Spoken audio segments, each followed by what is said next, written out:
following is a Comfortably Zoned Radio Network production. Hi, everybody, and a very pleasant good evening to you wherever you may be. This is Comfortably Zoned Radio, and it's time for Dodgers baseball, a tale of two cities, from Brooklyn to Los Angeles. My name is Peter Trunk, and my co-host tonight is Robert. You know what? I really should mention Ronnie first. I hope you don't mind, Robert. Ronnie Rabinovitz, who has been on this show since its inception, and is a great friend of Jackie Robinson, is on assignment tonight. He will not be on the show, but Robert Cole, Brooklyn Dodger historian, is with me, and he is my partner tonight, as he is on every show going forward. Robert Cole, how are you tonight? Doing good, Peter. How are you? I'm doing fine, thank you. I'm doing very fine, and I'm very happy to tell you that New Jersey has not been buried under snow. We've had one snow since the seasons have changed, and now I'm putting a curse on it, but every day, like yesterday was 61 degrees, today was in the high 40s, so I'm counting my blessings, trying to get through the Super Bowl so I can count the days to pitchers and catchers in spring training. But being alive and on this earth for as many years as I have been, I know that just whistling past the graveyard, but I'm hoping that my weather here in Jersey holds out and continues to hold out. I know you have wonderful and beautiful weather down in Florida where you are. Oh, yeah. Every day, 70s, mid-70s, touching 80. At night, maybe high 60s. So, not bad, not bad. Of course, we all shiver when it gets below 70, but, not too bad. Well, that's understood. But like yesterday when it went up to 61, I said, wow, baseball's right around the corner. But I'm not that stupid. So I know that baseball's not right around the corner, but it sure felt good with the sunshine. 41 days. Yeah, true. Port St. Lucie, right? Yep, yes. Pitchers and catchers. Days. All right. Tonight I'd like to start the show off with a little problem that I have with very lately, in fact in the last 24 hours, of people posting on Facebook about a little movie that was made in 1942 starring Lloyd Nolan, called It Happened in Brooklyn.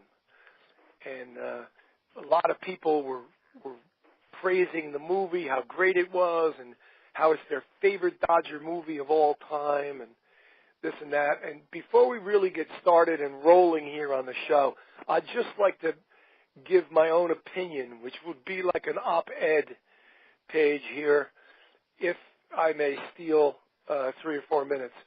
Number one, the movie. You're the movie man. Right, okay. The movie to me is sort of a joke. I liked it for a couple of reasons. The first reason was that the caps that the players and the manager and everybody wore in the movie was very right on for the 40s. The B was perfect. And even though the movie was in black and white, it looked to be the right hue of, that's H-U-E, of blue, not too dark. And they had the white buttons on top of the cap. The home uniforms, of course, were bogus. They were white, but they had Brooklyn in script across the front. Evidently, Hollywood didn't get the okay from Major League Baseball to use the name Dodgers, although the name Giants comes up in the movie, but never the word Dodgers. And they always refer to them as the Brooklyn Ball Club and the Brooklyn Nine and the Brooklyn baseball team, et cetera, all throughout the movie. And here's my problem with the movie, or problems, plural. Toward the end of the movie, the Dodgers are on a winning streak, and they're fighting St. Louis. Cardinals are never mentioned, just St. Louis. They're fighting St. Louis for the National League pennant, and they show headlines of New York newspapers, and it says, St. Louis comes to Brooklyn for a big series. Important series begins today in Brooklyn. St. Louis comes to Brooklyn for big. They show a whole bunch of sports section headlines. Okay, so they're coming in for a series. The movie only depicts the first game of that series, and the newspaper also says that Brooklyn is a half a game out of first place. So if you're half a game out of first place, you've either played one more game than St. Louis, or you've played one less game than St. Louis. But you have not played the same amount of games if you're a half a game out. So anyway, they go on to play this first game, and Brooklyn is losing 2-0 through the whole game. They score 3 runs in the bottom of the 8th inning to go ahead 3-2. And now it's the top of the 9th inning, and St. Louis is at bat, and there's 2 men out, and the Dodger pitcher walks the batter. Okay? They go to a camera which is far up into the sky, like a helicopter camera from one of the old World Series films from Ebbets Field, and it shows the batter who has just walked, tossing away his bat and trotting down to first base. But it's also showing a runner from first base trotting into second base. Now, they never said that there was a man on first already. They just said that the man walked. But the camera shows that there's now a man at first and second. The announcer goes on to say that the bases are loaded. How St. Louis loaded the bases is anyone's guess, because they never told you nor showed you that they loaded the bases. Anyway, the next St. Louis batter comes up, and he gets 2 strikes on him, and then he throws ball 1, ball 2, and ball 3. And it's a full count. And the announcer, who's sweating profusely and moving his hat to the back of his head, nervous as Nellie can be, says to the audience, if it's a ball, it's St. Louis. If it's a strike, it's Brooklyn. No, it's not. If the bases are in fact loaded, which I never knew they were, but if they are loaded, if it's a ball, it's a 3-3 tie in the top of the 9th inning. But he goes on to scream, if it's a ball, it's St. Louis. If it's a strike, it's Brooklyn. And, of course, it's strike 3, and Brooklyn wins the pennant by a half a game. Aren't there more games to play? And that's the way the movie ends. And as they go back, as they often do in Turner Classic Movies, they go back to the host. And last night, the host was a female from England with a very nice English accent. And she comes on to say her parting words for the Lloyd Nolan It Happened in Brooklyn film. She goes, boy, oh boy, she goes, I don't know too much about baseball myself, being from England. She says, but I was nervous through that last inning. That was very nerve-wracking. And I'm screaming at the TV, you don't know anything about baseball, neither does Turner Classic Movies or the editor or anyone else, the producer, the director, or anybody of that movie or of your show, because the bases weren't loaded, and ball 4 would have tied the game up, would not have won the game, and you cannot win a pennant by a half a game, et cetera, ad infinitum. And now I'll stop and get off my soapbox. But for all the people that have posted on Facebook that this was their favorite Brooklyn Dodger movie, and they listen to this broadcast tonight when it's posted tomorrow by Comfortably Zone Radio, I hope you take this into consideration, that the movie was silly. And that's the best thing I can say about it. Silly. Well, and now I'm finished. In fact, that's what it was supposed to be. It was supposed to be a silly movie. It wasn't supposed to be a serious, thing on baseball. But evidently, you're right. Okay, so now let me get my gripe in. Okay. Recently, and forever, we've seen pictures of the 1952 World Series, and they show an iconic picture of Yankee Stadium, a right fielder for the Brooklyn Dodgers making a great catch, leaning over and jumping up above the low fence in right field in Yankee Stadium. Right. And all good Brooklyn Dodger fans know that Carl Furillo was the Brooklyn Dodger right fielder. However, on that day, October 5th, 1952, in the fifth game of the World Series at Yankee Stadium, in the opening lineup, Andy Pafko was playing right field, and George Shuba started in left field. Why Carl Furillo didn't start that day, you probably have to ask Charlie Dressen.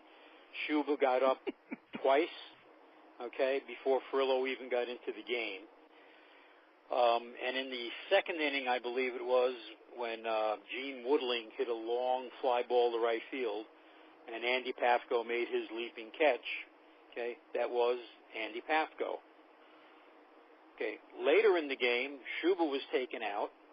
Andy Pafko moved to left field, and Carl Furillo went back to his familiar right field. In the, I believe it was the eighth inning, Yogi Berra launched a long fly ball to right field, and Carl Furillo made an almost identical catch in almost the identical spot in Yankee Stadium. And people are forever saying that the Pafko catch was Furillo, when in fact it was Andy Pafko. Excellent point. And I always thought that Johnny Mize hit that ball to Furillo. But if you say it was Berra, I'll go with Berra. But I believe it was Berra. Okay, but you know what? The picture that is all over the internet for all of these many years is the picture of Andy Pafko. Correct. Making the catch against Woodling. And even Furillo surviving family members on Facebook have been posting this picture, claiming it was their dad, their uncle, their grandfather, whatever, when in fact it's Andy Pafko making the catch. Very, very good point. I almost said very good catch, but that would have been too much of a pun. That's Andy Pafko. Right, and the ironic thing of it is, Furillo did make a catch in yes, he did. identical catch. In the same spot. In the same spot, in the same game. Yeah. And that's to me what the amazing thing is. But like you say, the picture that's always shown is the Pafko catch, not the Furillo catch. Exactly. Good. Well, we cleared up. It happened in Brooklyn. We cleared up Andy Pafko versus Carl Furillo. And instead of saying goodnight, let's continue. I met a guy. Go ahead. Go ahead. I met a guy. I was shopping, and I had one of my dozens and dozens of Dodger shirts on or something. And this old guy, of course, spots me in line waiting for my cold cuts or something like that. And he comes over to me and he goes, "Hey, Brooklyn Dodgers, Ebbets Field, hey, blah, blah, blah. I was born in Brooklyn. I was, blah, blah, blah." So we start a conversation. This happened to me dozens and dozens and dozens of times. I'm sure it happened to you and others too. I'm not alone, but I love when it happens because it's always fantastic memories. And usually I know as much or more than the fella that engages me in the conversation. But this one guy comes up to me and he says, instead of saying, "Hey, you're a Brooklyn Dodger fan, so am I was born in Brooklyn," and blah, blah, blah. That's the way it usually starts. This guy comes up to me, taps me on the shoulder, and says, get this, says, "We should have had Spooner sooner." And I almost died. I said, this guy knows everything. This is going to be a great conversation. And sure, that's the way he opened up the conversation. We should have had Spooner sooner. And I knew exactly what he meant. Yep. In 1954, I don't have to tell you, but I'll tell the audience. In 1954, the Dodgers brought up a left-hander called Karl Spooner. Carl with a K. And he started off pretty well. His first game and second game, if you combine the two. He was 2-0. He won both games. He struck out 27 guys, 15 in one game and 12 in the other. Then he hurt his arm. And in 54, the Dodgers lost the pennant in 54 to the Giants by, I don't know what it was, 4 games or 5 games, Robert? I think it was 5. Okay, 5 games. But this guy claims, and in his opening salvo to me, we should have had Spooner sooner.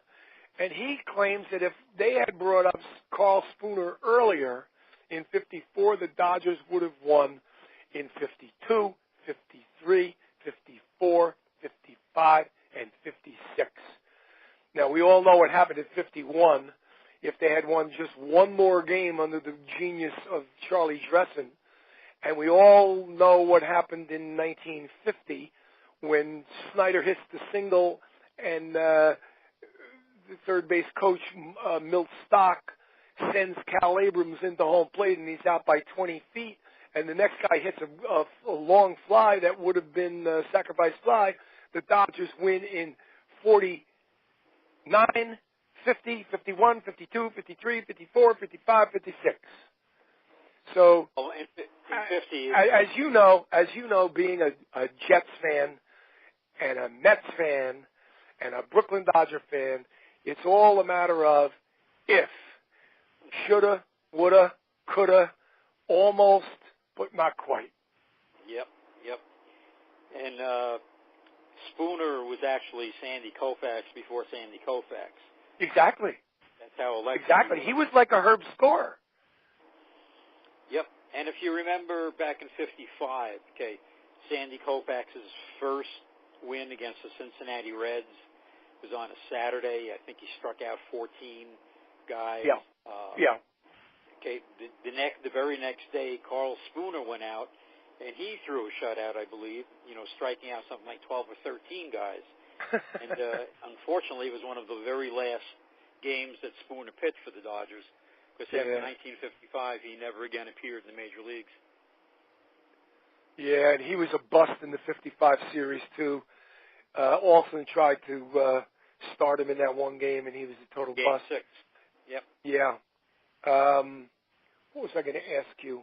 I had a question for you regarding 54. Boy, oh boy, am I getting old. I think of something, and not 20 seconds later, it flies right out of my brain. I lose it completely. I can't remember what it was, but anyway, yeah, Karl Spooner was some sort of a what do you want to call him, a phenomenon. He hurt I think he hurt his shoulder. Was it his shoulder or his elbow? I think it was his shoulder. I think it was his shoulder too. Something reminds me it was his shoulder. But back in those days, they used to rub liniment on it, that hot stuff. Carl Furillo tells the story over and over and over and over that his arm killed him throughout his entire career. And all Doc Wendler used to do was put Capsulin on it. And Capsulin is this like a Vaseline type of thing that's red hot. And they used to just, rub that on and then wrap a towel around your shoulder or your elbow, and that was supposed to cure everything. There was no such thing as surgery back then, at least as we know it today. And perhaps Spooner. You know what I think Spooner? You know what I think Spooner's problem was? I'm not a doctor, and I was too young back in 1954. I was born in 1946, so I was only like 8 years old, just about getting into the Dodgers at the time, although I was at Ebbets Field in 53. But I was just really starting to actually look at the sports pages and stuff in 54 and reading about the Dodgers. But remember the injury from the 70s and 80s, the pitcher injury of the shoulder? What was that called again? There was a name for it. It seemed like a whole bunch of pitchers had this problem, and there was no cure for it. it's evading me right now because I'm thinking of the the Tommy John, but that's the elbow. Years before the Tommy John was talked about so damn much, and so many pitchers had Tommy John, even high school pitchers and college pitchers, for that matter. There was a shoulder injury that was unique to baseball, and they had a name for it, and it's escaping me still. I thought maybe I would think of it as I spoke on and on and on, but it's not coming to me. But anyway, I think that's what Spooner had. He had that shoulder thing that hurt a lot of guys in later years, and, rubbing hot stuff on it is not going to fix it.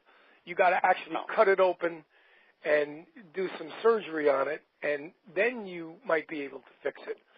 But rubbing that stuff on it, or as the Dodgers had Spooner do, rest, R-E-S-T, for the winter, did not do the trick. When he came back in the spring of '55, it still hampered him. He still had that problem with his shoulder, which is a damn shame. But, the woulda, coulda, shoulda, and the ifs and the buts with the Dodgers really is an amazing string of events. Like I said before, we all know they won it in '49. They should have won it in '50 and '51. They won it in '52 and '53. With Spooner sooner, they might have been able to win it in '54. They won it in '55. They won it in '56. And we talked last week a little bit about how we believe that Walter O'Malley short-sheeted the 1957 Dodgers by not adding anyone at the trading deadline and jettisoning the likes of Sal Magli and et cetera, et cetera. But, 1957 was a hell of a year for me because I was fully grown in my baseball. I guess, you could say, well, when was the first time you noticed girls? When was the first time you noticed pizza? When was the first time you questioned, should I go to church every week? When was the first time, this and that? It goes on and on. When was the first time you thought about getting your driver's license? When was I could go, the first time I really was into the Dodgers, 100%, with nothing bothering me and keeping me from living the Brooklyn Dodgers 24 hours a day, 7 days a week, was sadly the 1957 season. And I remember that season, and I remember how frustrating it was and how it bothered me. It ate me alive. It really did. It bothered me in all walks of life. It bothered me in school. It bothered me at home with my mom and dad. It really and truly bothered me because I knew that the Dodgers were better than what they showed in 1957, and that they could have been and should have been better. And it irked me no end. And you being 8 months or 9 months or 10 months younger than I'm sure you were into the Dodgers in 1957 100% also. And it probably bothered and irked you too, and your dad. Yep. Am I right? Oh, absolutely. That was a bittersweet year. Like you say, it was the first year really fully committed to them. When you're 6, 7, 8 years old, you were all about the Dodgers, 9 years old, but you still had other things you were doing. In '57, I was started the year 9, wound up the year 10 when they moved, and it was my coming out party, so to speak, and kind of got snatched away. And one of the things about it was a team that was getting older. Okay, Pee Wee was on his last legs. Really was. We didn't want to admit it, but he was. Roy Campanella had the bad hands. He was on his last legs. Okay, we didn't want to admit it, but he was. Okay, and there were some other, problems here and there, and nothing was done to fix those things. Even though in some cases, the Dodgers had people in the minor leagues. They had a Dick Gray, a Don Demeter, a Jim Gentile, Johnny Roseboro, all guys that were ready to come up and play. And as I mentioned last week, Gabe Paul of Cincinnati, who was always after Don Newcomb for Cincinnati. He had some sort of thing that he just loved Don Newcomb, and he wanted Don Newcomb, and he'd offered to make a big trade before the 57 season, and that would have brought players such as Roy McMillan, Smokey Burgess, Gus Bell, which would have given that little bit of boost that they needed, and they just didn't do it. The Braves, on the other hand, knew they had a problem at second base, went out and got Red Schoendienst, the trading deadline in 57, and that made all the difference. The Dodgers were without Jackie Robinson. Don Newcomb, had shot his load basically because of the bottle, and his psychology, after getting bombed by the Yankees again, and that would have been a perfect time to trade him, and they just didn't pull the trigger. And one of the reasons was that O'Malley said later that he had promised the Brooklyn Dodgers to Los Angeles, and to him the Brooklyn Dodgers meant Roy Campanella, Pee Wee Reese, all the guys. Yeah, Furillo, Snyder, Hodges. Right. Correct. I mean, Gill still had a couple of years left in him. Duke Snyder was young enough, but his knees were shot. Yeah, he had just turned 31 in September of 57. Snyder did, but his knee got really bad. Yep. And then you also had all the sore arms. I mean, Carl Erskine didn't think he was going to be able to play in 57. When the season started, he wasn't able to throw. Okay, Newcomb was shot. They did get Johnny Padres back. Okay, and he had a good year. Don Drysdale had a good season, but without Erskine, without Newcomb, Roger Craig didn't have the best of years. Don Besson didn't have the best of years. No. It was a team that needed a little shot of adrenaline, a little boost, and they never got it as they did in past years. Yeah, Drysdale, as I remember, had a very, very good season in 57, but you can't win a National League pennant with one pitcher. Yeah, well, you basically had two. You had Padres and... And but then, I mean, of course, Drysdale was outstanding. I think it was 17-game winner in 57. Yeah, and I think Padres won 13 or 14, maybe 15. Okay. Padres had an interesting season, okay? He was phenomenal on the road. Absolutely phenomenal. I think he had something like 3 or 4 shutout complete game victories on the road in a row. And he was just wonderful. But, Sal Magley was expected to bring a lot, and he was hurt almost the entire season.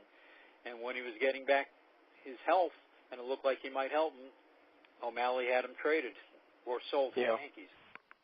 Right.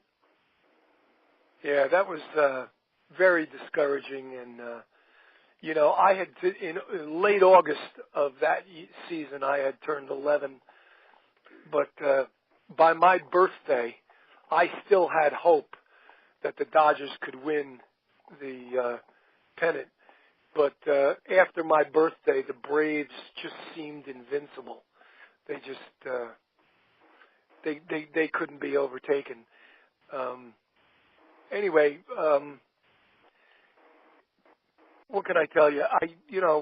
In 58, O'Malley brought all of his Brooklyn boys out there, except for Roy Campanella, who was paralyzed that winter in an auto accident. But he brought all the rest of the guys out there, and they fell flat on their face. They lost way more than they won. They finished 6th in an 8-team league, And I remember comedians on the Ed Sullivan Show would come on Ed Sullivan and pretend they were on the telephone and say, I'm trying to call the Dodgers. Oh, there's no phone in the basement? Okay, that was their big line, you know. Right. Because for much of the season, the Dodgers were in last place. But surprisingly, a couple of moves, trades, and bringing guys up, young guys up. The Dodgers won it all in 1959, the very next year, which surprised me. I didn't hold too much hope for the 59 Dodgers after what they did in 1958. But they did very well, and they won the pennant. They beat Milwaukee in a like a playoff type of deal, and went to the World Series against the White Sox. They got annihilated in Game 1, something like 11-0 or 15-0, something like that. But they came back to win the World Series. Snyder hit a home run, his final World Series home run. That was the World Series where the beer was spilled on Al Smith in left field. That picture's all over the internet all the time. And that was the World Series where Larry Sherry won 2 games and saved the other 2 games. Correct. Yes, he did. The Larry Sherry World Series. But it's amazing how baseball works. 55, they win everything. 56, they should have won everything, but Padres was in the Army. And we'll go into that at a later time. Even Ted Williams called his draft board gutless. Yes, called his draft board gutless for taking him into the Army, drafting him into the Army. But if Padres pitches that 7th game in 56, I think we win it. In 57, if Jackie's there and they keep Magley there and a couple of breaks here and there, they could win it. They could have won it in 57, but then they had to move 3,200 miles away, break everybody's heart, ruin everything, and just it boggles the mind to this day, Robert. I mean, how old are we? We're old men now. We're considered to be old men, and this is ancient history. And it still bothers the hell out of me that the Dodgers are no longer at Ebbets Field in Brooklyn, or at least in Brooklyn, or in New York. I'd even take the Shea Stadium / Citi Field site. It kills me that they're not here, and I know it kills you too, even though you're down in Florida. It's to this day, it's amazing. Yep.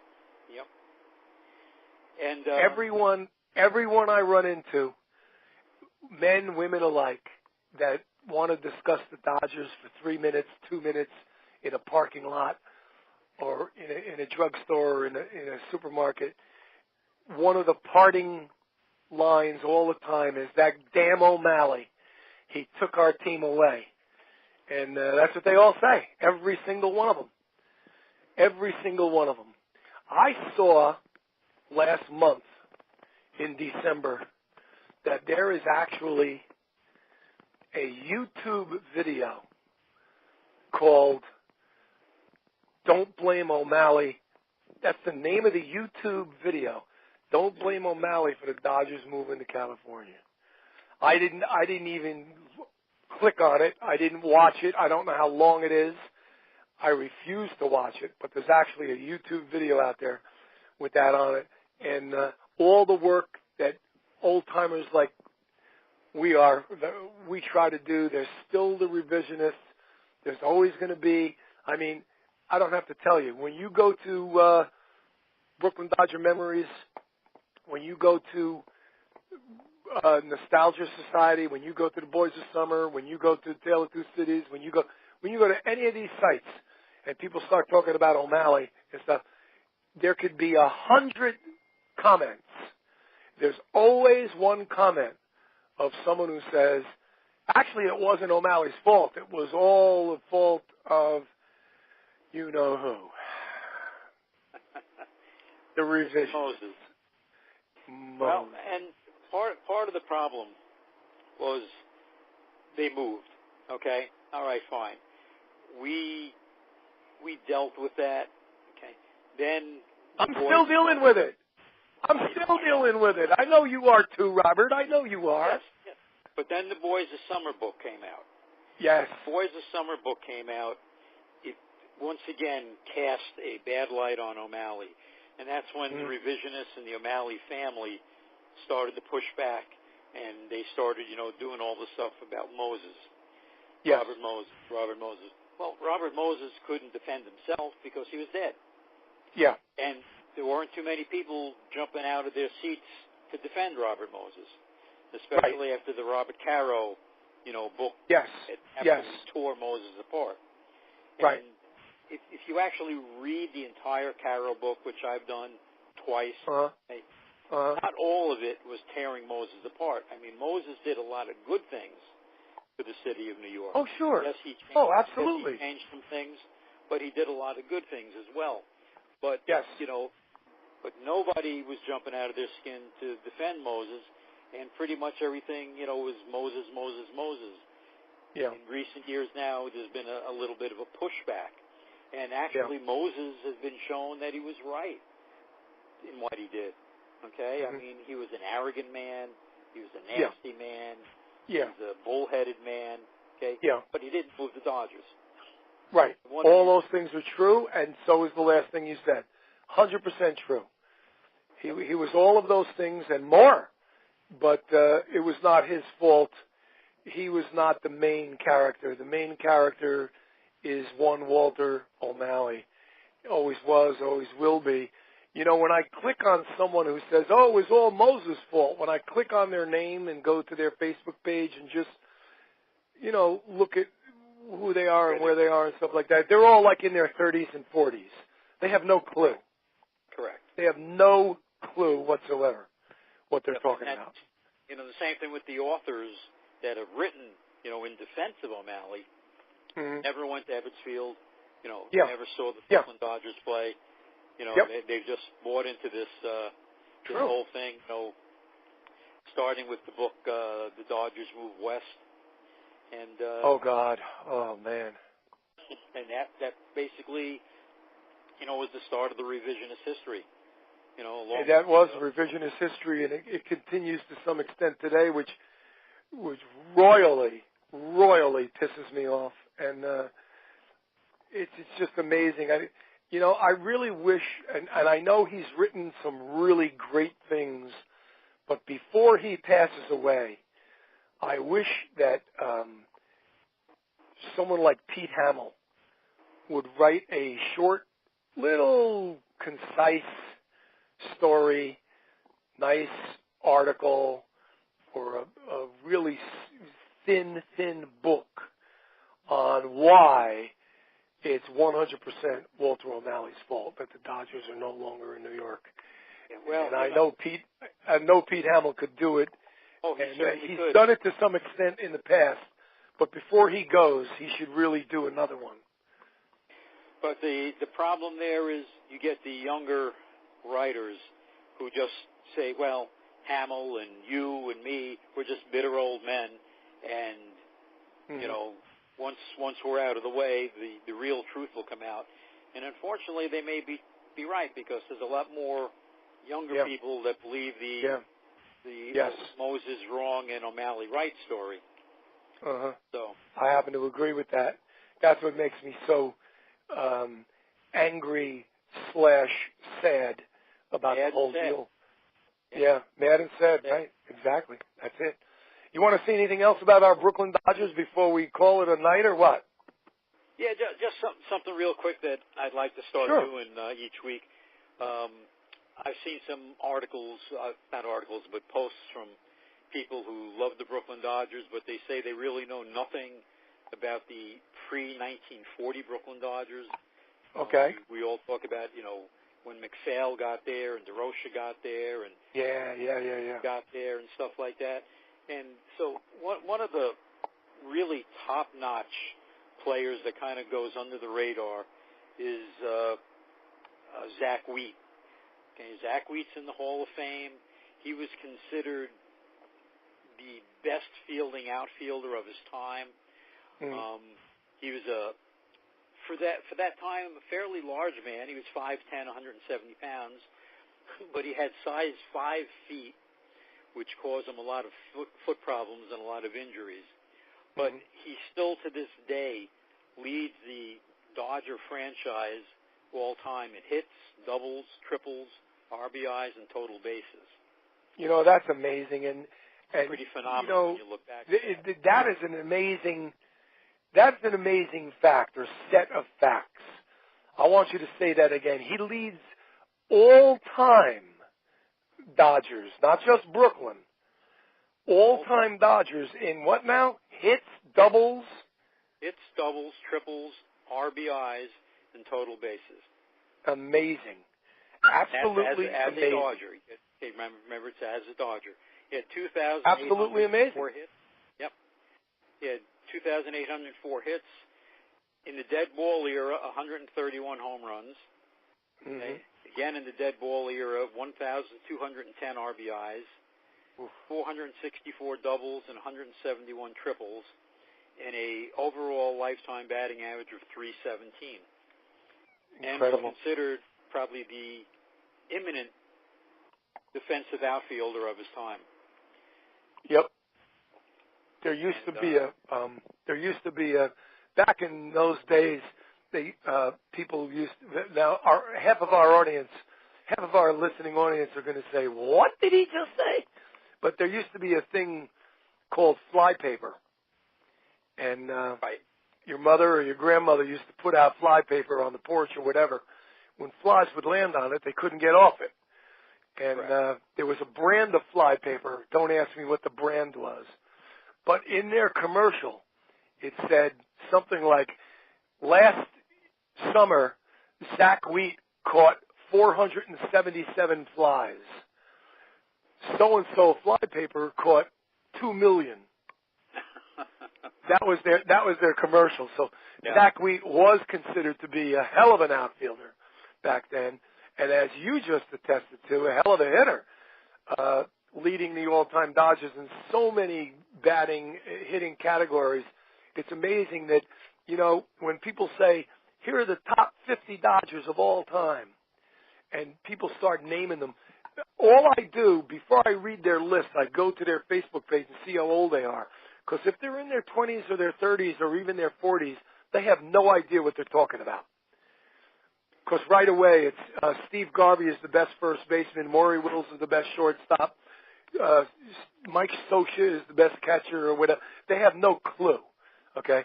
And even people, as you start getting into your 50s, 60s, and 70s, they tend to forget Zack Wheat. Yep.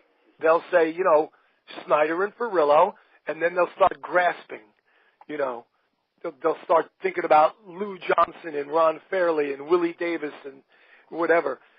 No one knows Zack Wheat. Hardly anyone knows about him. Well, you'll probably remember this too, Peter. Before the team moved to Los Angeles, they did a all-time Dodger team. And, of course, you know, it was Gill at first base, Jackie Robinson at second, Pee Wee at short, Billy Cox at third, Furillo in right, Snyder in center, Zack Wheat in left field. And Dazzy Vance is one of the pitchers. Right. Okay?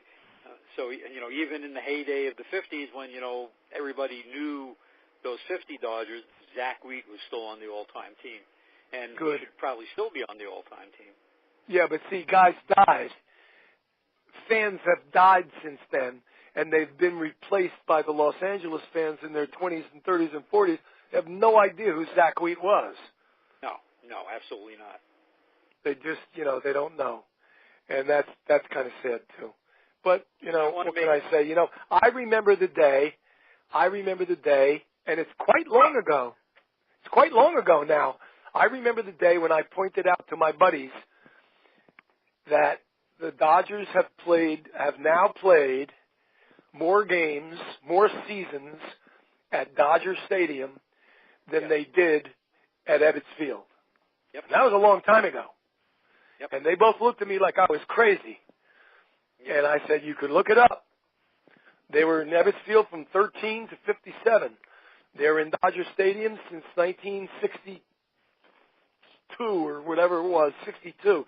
And at the time, it was like 45 years later, like 2007, 2008.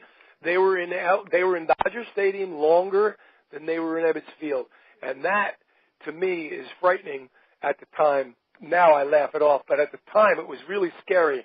And that's why I wanted to mention it to my friends, to make them feel the sense of history. Because, you know, when I was a kid, I was 15 years old, 14,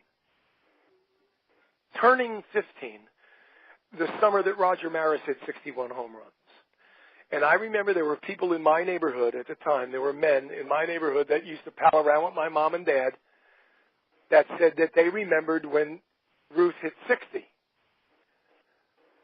And I thought to myself, these guys are like Methuselah. They got to be ancient. They remember when Ruth hit 60? Well, you know something? Ruth hit 60 in 1927, which was only 34 years before. Okay? So 34 years from 1961 is what? 1995? Yeah. You know what I'm saying to you? You know what I'm trying to say? Like in 1995 or 1998, when all those steroid guys hit 70 home runs and 73 home runs and all those, you know, McGuire and all that stuff. I remember when I was at the game. I was at the game. I know a million people claim they were, but I was really there. I was at the game when Maris hit his 61st. It was 1-0. Tracy Stowler gave up the run, and there were 22 or 23,000 people there. And I remember it, and people looked at me, and now I know why they looked at me so oddly, because I was the guy in my old neighborhood that said, I remember when Ruth hit 60, the way I looked at him when Maris hit 61. It's just, it's amazing what the years, as they pass by, what they do, and how you think, and how it affects your brain, and your, you know, like, it's absolutely mind-boggling that all of this stuff has happened. And, well, you know, what can I tell you? I mean, it's great to be alive, and it's great to remember all of these things. But I'll tell you one thing before we leave the air. I remember distinctly when Maris hit his 61st, I was there. And you want to know something? The people stood up. The 22 or 23,000 people stood up and applauded. It was like a Broadway play. Mm-hmm. They clapped. There was no screaming and people getting hoarse and yelling at the top of their lungs or anything. They stood up and they applauded. I remember that. I remember it like it was last summer. And I still remember the young man's name that caught the ball, Sal Durante. Sal Durante. And what did he get? $1,000 or $5,000? Yeah, something like that. And was happy to get it. Sure. Gave him a down payment on his house. Right, exactly. If I'm not mistaken, Sal Durante was from Brooklyn too. Yes, I believe he was. That's funny. All right, Robert, let's wrap it up. Thank you so much. We both did our best to fill in where Ronnie Rabinovitz would have been speaking, and I think we did a yeoman's job. Thank you for your input. I appreciate it. Next week we're gonna be inundated. We're gonna have, not only Ronnie's gonna be back, but we're scheduled to have both Linda Wilson and Bernie Rose with us. So we'll have a wild show next week. And I'd just like to once again say thank you, and thank you to our listening audience. And we'll see you next week. Thank you, Robert. Good night now. Good night, Peter. Bye-bye.